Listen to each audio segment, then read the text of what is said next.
Up until now, we've mainly focused on North America, so I want to take a step back and also look at some important features happening around the world. The first, we're going to look at the Tethy Seaway.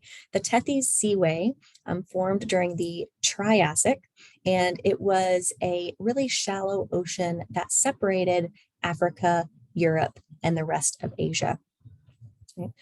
This shallow sea contained a lot of rich populations of bivalves, cephalopods, crinoids, corals, things like that. The Tethy Sea grew even larger during the Jurassic, and water actually spread all the way into Russia in the Arctic Ocean. But that was short-lived. Eventually, sea level fell. The Tethy Seaway closed, not closed entirely at this time, but started to close by the end of the Jurassic. Now, during the Cretaceous, the African plate drifted northward, narrowed the Tethy Seaway, and caused a lot of compression of those sediments. Okay? So when we look at the Mediterranean Sea, which currently separates Africa from Europe, we know that way back in time, it used to be the Tethy Seaway, which was much, much larger and actually allowed water to be transported from what we now call the Indian Ocean to what we now call the Atlantic Ocean. Those used to be connected. Speaking of being connected, they were also connected because of the high sea level, right? During this time, remember the Cretaceous was very warm, lots of greenhouse gases around during this time. We actually called it greenhouse world.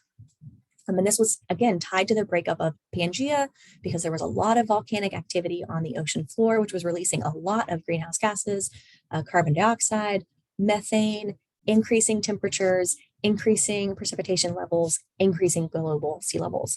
And in fact, the highest sea level stand of the Phanerozoic, which was, remember, 540 million years ago, all the way to today, occurred during the late Cretaceous. During this time, sea levels were about 200 meters above present day levels, right? This is like adding what's that tower in Seattle? Space Needle. Can't believe I forgot that. It's like adding a Space Needle worth of water to the ocean. Okay? So we've talked about how these high sea levels were associated with rapid seafloor spreading. In addition to that, it was also caused because rapid seafloor spreading released a lot of greenhouse gases like carbon dioxide, which warmed the planet. And this also caused thermal expansion of the water, right? So as material warms up, the molecules within it spread apart, taking up a larger space. So as water warms, it actually grows and takes up a larger volume, right?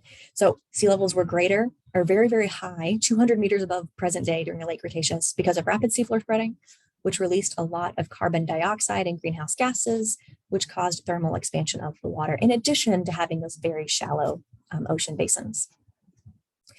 It also led to 2 episodes of global anoxia. Anoxia just means very low oxygen levels in the ocean, which we refer to as ocean anoxic events, or OAE. Both of these events, they occurred twice.